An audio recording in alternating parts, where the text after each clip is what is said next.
The Nintendo PlayStation is up to $280,000. Wow. Wow. So as some of you know, lately it's been all over the news. Before Sony started making the PlayStation, they actually had a contract and was working with Nintendo.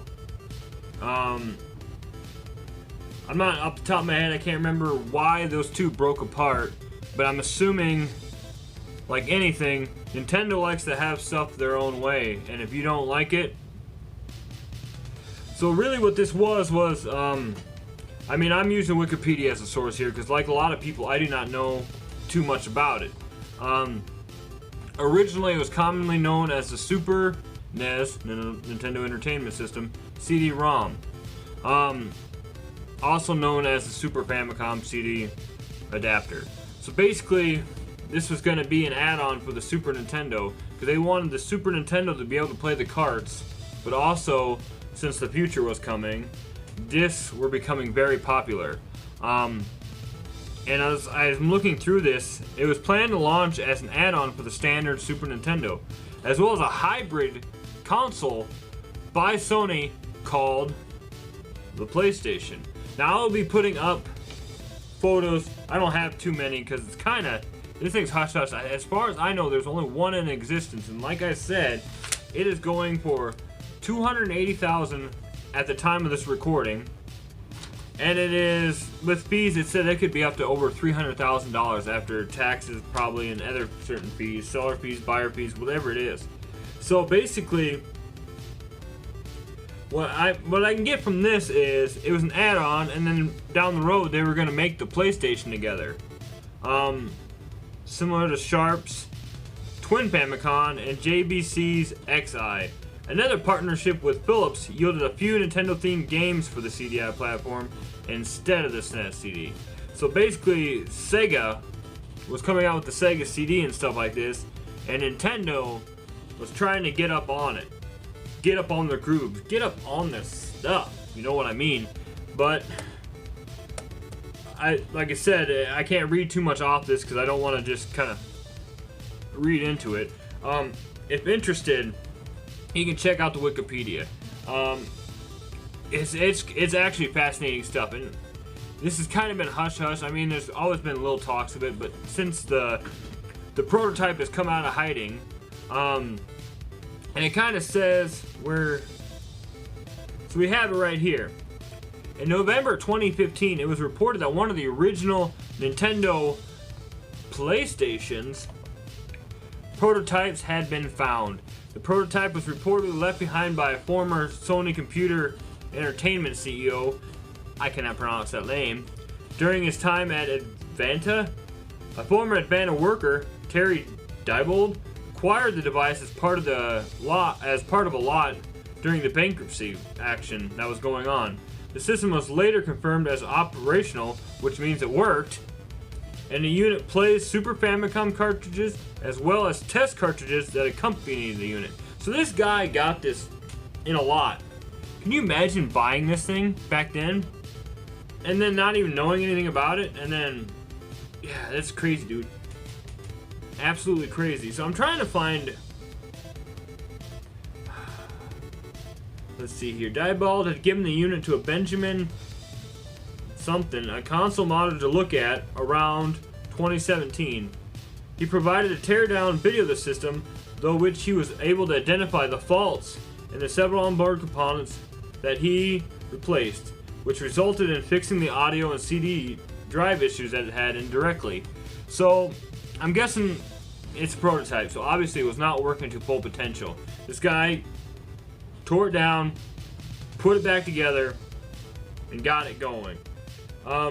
There's a bunch of technical specifications on here too. Just looking at the CPU with the PC engine, CD-ROM, the Sega CD, and everything. According to this looks like it's about half as, a lot of this stuff is about half as strong. Except for main ROM. Yeah,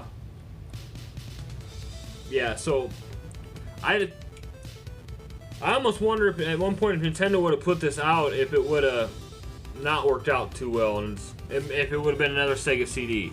Because I mean, I'm just looking at some of this stuff, and especially with this, with the technical marble jobble stuff.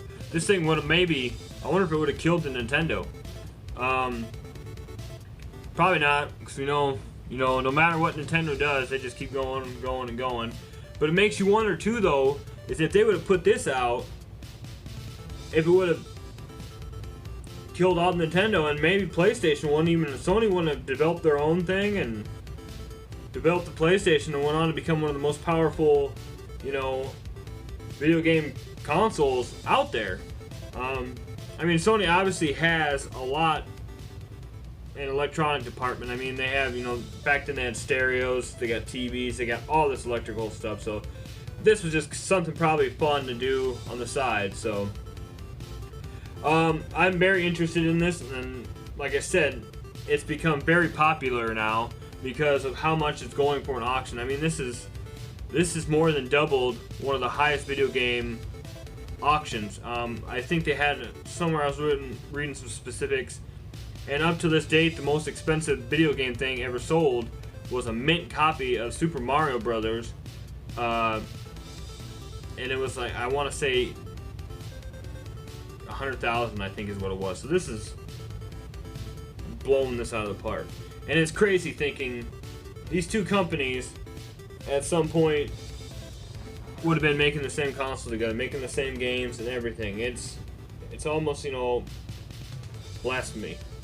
So, what do you guys think about this? I mean, I really wish I had more of this memorized so I didn't have to just sit here and read from this, because this is actually very cool. I'd like to actually see this, what were they developing and what were the thoughts behind this. I'm sure there's other YouTube videos out there talking about this. I remember at one point in the past hearing about it on other videos, of course, but I'm actually surprised that this isn't blowing up more now on YouTube and everything, because this is pretty cool stuff. And just reading into this,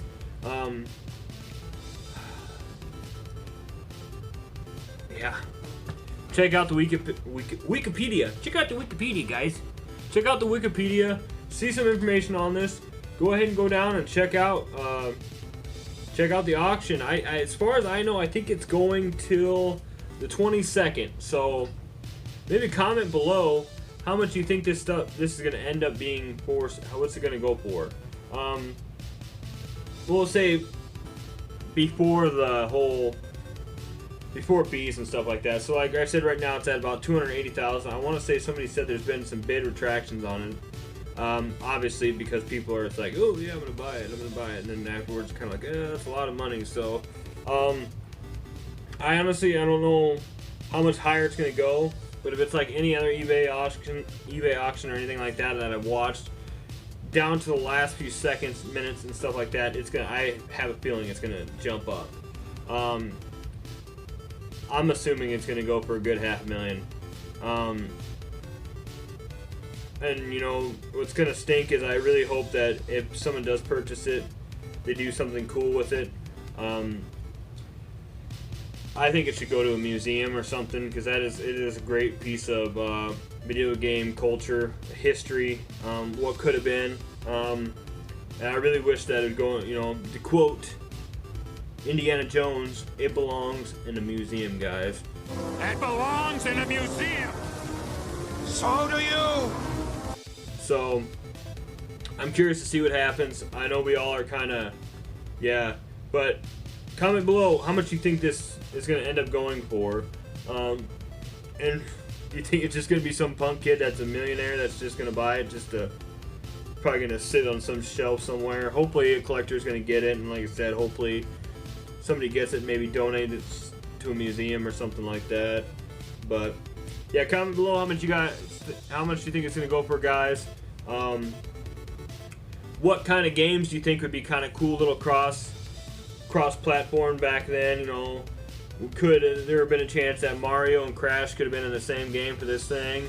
I mean, Crash could have not even been, could have not even existed if this would have happened.